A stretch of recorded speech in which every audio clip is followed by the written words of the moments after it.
Let's talk about the Anthurium plant. Did you know the blooms on an Anthurium can last up to 8 weeks? And this plant has the potential to bloom all year round indoors with proper care. There are over 1,000 different species of this type of plant, and everyone is different. What I've got here, I think they call it a candy cane stripe.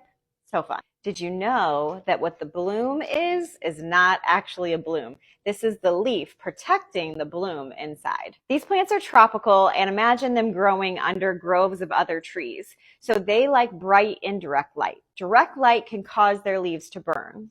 If they're getting enough bright light that they are happy with, they can bloom all year long. Water your Anthurium when 50 to 75% of its pot is dry.